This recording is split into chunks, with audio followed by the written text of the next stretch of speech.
My name is Gregory Rozier. I'm 62 years old and I'm a recovering opiate addict.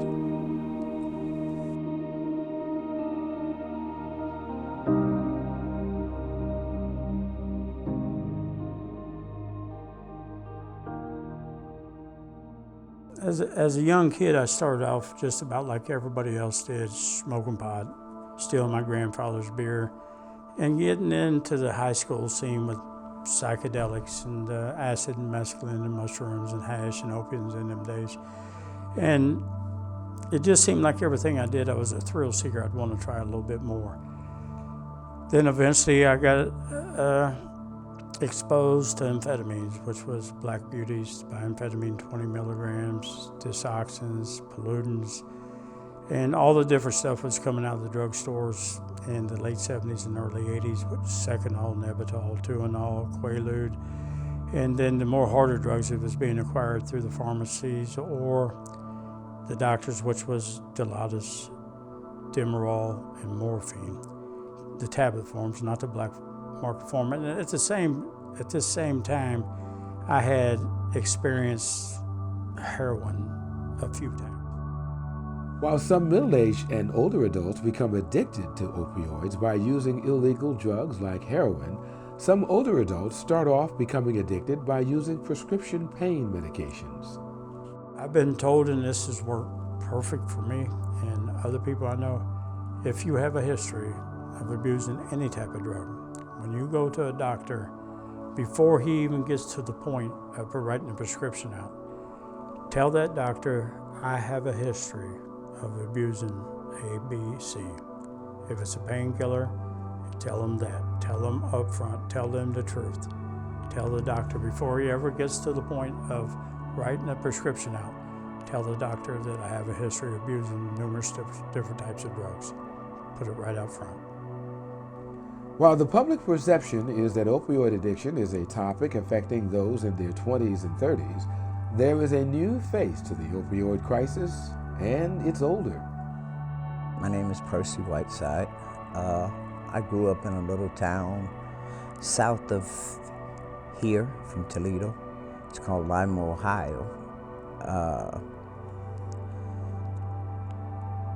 I grew up in a neighborhood where there was a lot of bars, and I don't think then I would look at it as my stepdads or dad or anything being alcoholics, but they were. The way of life that I grew up with is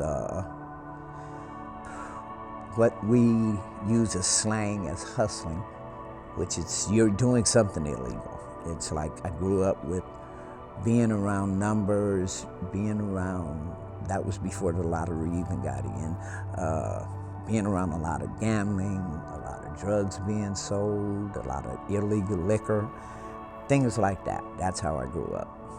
I mean, I was able to go in bars because the people knew me at the age of 10. And I actually went to the bars and made a hustle. I shined shoes. Back then, you didn't have to have an ID to buy cigarettes.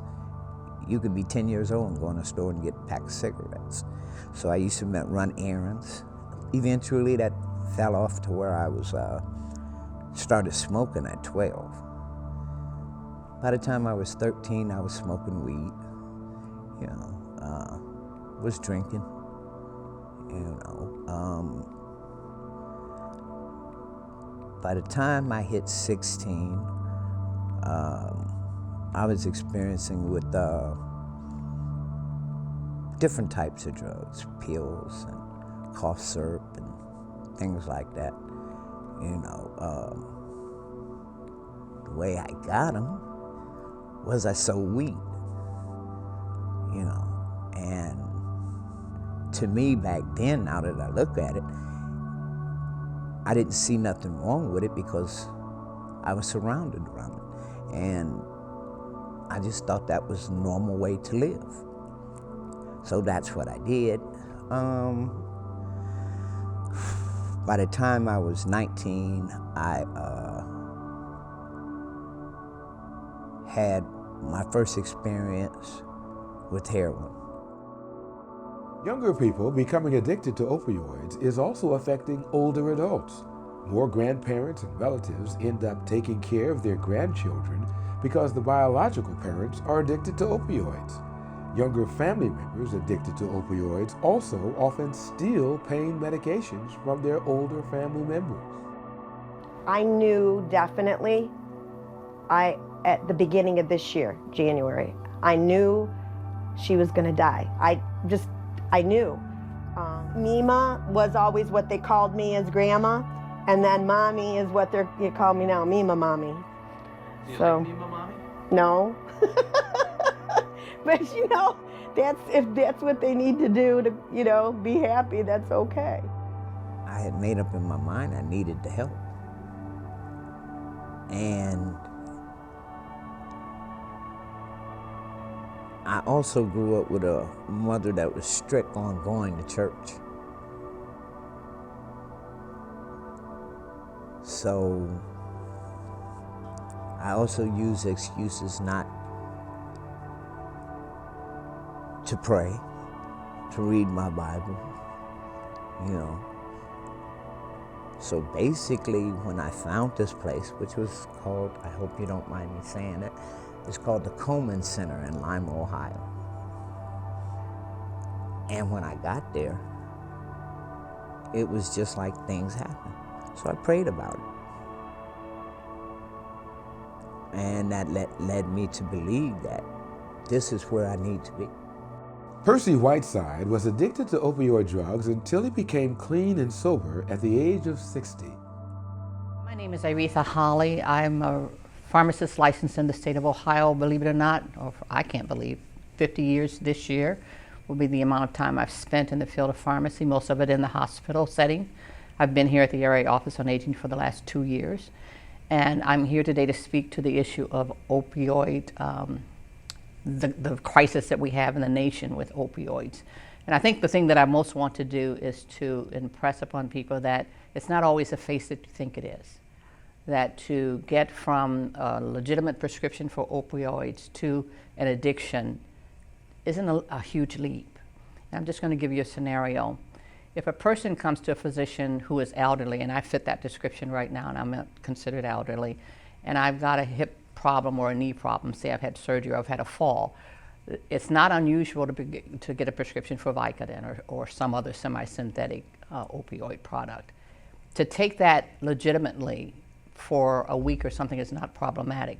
But if a sustained prescription is needed, then it becomes problematic. And the issue with that is that opioids impact the brain in a way that it satisfies the pleasure system. And so there's a euphoria that takes place there and a perception change that takes place that feels good. And so a lot of times people want to repeat that feeling. They chase it and they become what's called tolerant. And tolerance means that I need more of the same drug to produce the effect that I used to get. From tolerance, then we go with an increased amount, and then we go to a dependence or an addiction. And so it's not a huge leap. Upstanding people like me, people you see every day, your loved ones, you, may very well be potentially a prospect for becoming addicted to opioids. One of the things that I'd like to share with you is that when I went to pharmacy school and came out, it was not usual for physicians to even dose with prescriptions a lot of pain medications because the fear was the addiction. But in the 90s, the pharmaceutical companies convinced physicians that they had come up with this new set of drugs that didn't have the potential for addiction that they thought. And so they began to prescribe, and then we began to live longer. And so the two coming together made it very impactful for the elderly community. Of course, we've got a lot of people who are not old addicted and having to be treated with Narcan or overdosing. But the elderly population, primarily because of legitimate beginnings, have wound up with an illegitimate use. And so that makes it very difficult. I want to just share one story with you. I'm also an associate pastor at a church. And one of the things that I do in confidence is to assist people where need is. And one of the members came to me one day and said, Reverend Holly, I have a problem. I know I've got a problem with prescription drugs. Can you help me come off of these drugs? So I set up a regimen of de-escalating the number of tablets that the individual would take per day over time until they got off. Very brave of that individual to do that. I have not broken confidence in terms of disclosing that, because that wouldn't be the right thing to do. But she was smart enough and aware enough to know that she had an issue and didn't want to continue with that. But I'm saying that it's very easy. And so what I think needs to happen is there needs to be early education. And what I mean by that is starting very young so that we can break this cycle. But for those of us who are senior, we know we have metabolism problems. We don't do things like we used to do them. The impact of drugs on our system is very different than the impact on drugs of younger people. And so I think there's an awareness that needs to come into play there. If you need a prescription for pain medication, make sure you need it and that you take it appropriately and that you take it for the length of time that is needed. And if you see there's a problem, there should be no shame in seeking help to try to overcome that problem. And that would probably be my greatest message to people, that it's an addictive drug. Now they're putting the reins on. So CVS came out with a policy that they will only give a 7-day supply to people who have a new prescription for an opioid product, which is very new. So I think a lot of people in our marketplace are trying to find ways to stem the tide if they can, or to inform people if they can. So it's going to take a lot, though, because some people are already so far gone. And we need more empathy, and I hate to say sympathy, but more understanding, more knowledge, and more empathy, because it could be you. The quickest way to grow the size of a problem is to turn your back on it. This video is just the beginning of an awareness campaign to address the growing older adult opioid addiction problem. To find solutions to this problem, join the Area Office on Aging in its pursuit to save the lives of our older citizens.